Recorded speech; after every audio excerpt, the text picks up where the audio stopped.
یا رب لک الحمد کما ینبغی لجلال وجہک وعظیم سلطانک اللہم صلی وسلم علی نبینا محمد قال اللہ تعالی فی القرآن المجید والفرقان الحمید ومن یعمل من الصالحات من ذکر او انثى وهو مؤمن فأولئک يدخلون الجنہ ولا یظلمون نقیرا۔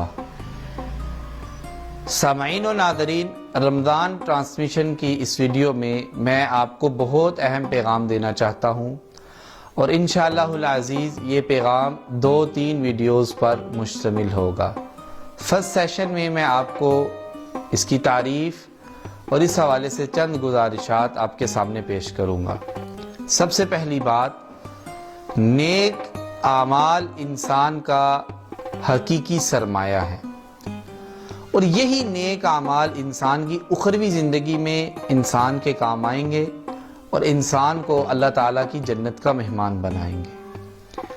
ہم ان اعمال کو مقبول کس طرح کر سکتے ہیں، اس حوالے سے چند شرائط اللہ تعالیٰ نے اپنے قرآن کے اندر اور نبی صلی اللہ علیہ وآلہ وسلم نے احادیث کے ذریعے ہماری رہنمائی فرمائی ہے۔ ان اعمال کو قبولیت تک پہنچانے کے لیے سب سے پہلی شرط یہ ہے کہ ہمارا ایمان باللہ ہونا چاہیے۔ کوئی بھی نیک عمل ہے، اگر ایمان باللہ نہیں ہوگا، اگر اللہ تعالیٰ پر ایمان نہیں ہوگا، تو وہ ہمارا عمل اللہ تعالیٰ کے ہاں شرف قبولیت سے نہیں نوازا جائے گا۔ اس لیے ہمیں اپنی زندگی کے اندر اس بات کو لازم رکھنا ہے، ہم نے جو بھی کام جب بھی کرنا ہے، ہمارا یہ عقیدہ پختہ ہونا چاہیے کہ ہم یہ کام اللہ تعالیٰ کے لیے کر رہے ہیں۔ دوسری بات، ہماری نیت کو خالص ہونا چاہیے۔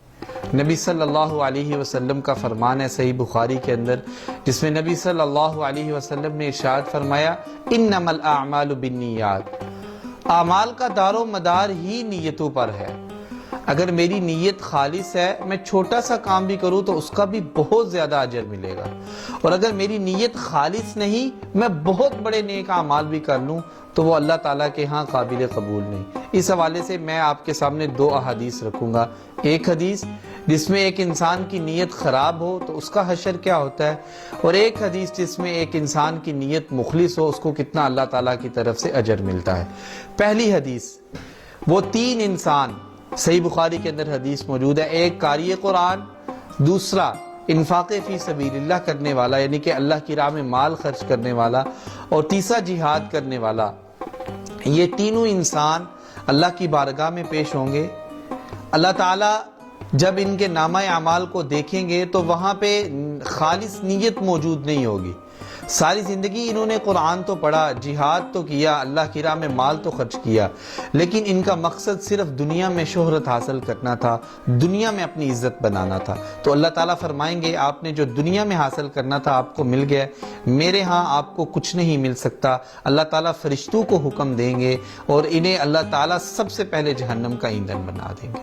یعنی کہ اگر انسان کی نیت خراب ہو، اس میں اخلاص موجود نہ ہو، تو انسان کا یہ حال ہوتا ہے۔ اور اگر ہماری نیت خالص ہو تو کتنا اجر ملتا ہے۔ صحیح بخاری کے اندر یہ حدیث موجود ہے جس میں نبی مہربان صلی اللہ علیہ وسلم نے ارشاد فرمایا، اگر ایک انسان کا اسلام عمدہ اسلام ہو جائے، یعنی کہ نفاق اور ریا سے پاک ہو جائے، آپ صلی اللہ علیہ وسلم نے فرمایا اگر انسان ایک نیکی کرتا ہے تو اس کو ایک نیکی نہیں ملتی اس بدلے میں، بلکہ آپ صلی اللہ علیہ وسلم نے فرمایا 10 سے لے کر 700 گنا تک اس کے نامہ اعمال میں نیکیاں لکھ دی جاتی ہیں۔ مثال دے کے سمجھاؤں گا، میں کہتا ہوں سبحان اللہ، میری جتنی نیت خالص ہوگی تو اللہ تعالیٰ کی طرف سے 700 گنا تک اس ایک سبحان اللہ کہنے پہ اجر میرے نامہ اعمال میں لکھا جائے گا۔ اور اللہ تعالیٰ نے قرآن کے اندر کہا ہے واللہ یضاعف لمن یشاء، اللہ تعالیٰ چاہیں تو اس سے زیادہ بھی عطا فرما سکتے ہیں، یعنی کہ ایک نیکی اگر نیت خالص ہو تو وہ 700 سے زیادہ بھی بڑھ سکتی ہے۔ اس لیے دوسرا میرا پیغام سامعین و ناظرین تک یہ ہے کہ ہم نے اپنی نیتوں کو خالص کرنا ہے۔ آج کے اس سیشن میں 2 باتیں ہوئی ہیں۔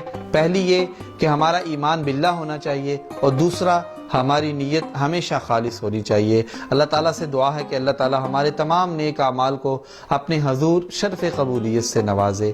میری اس ویڈیو کو لائک اور زیادہ سے زیادہ شیئر کیجئے گا، اور رمضان المبارک ٹرانسمیشن میں میرے ساتھ رہیے گا، ہر روز ایک نئے پیغام کے ساتھ۔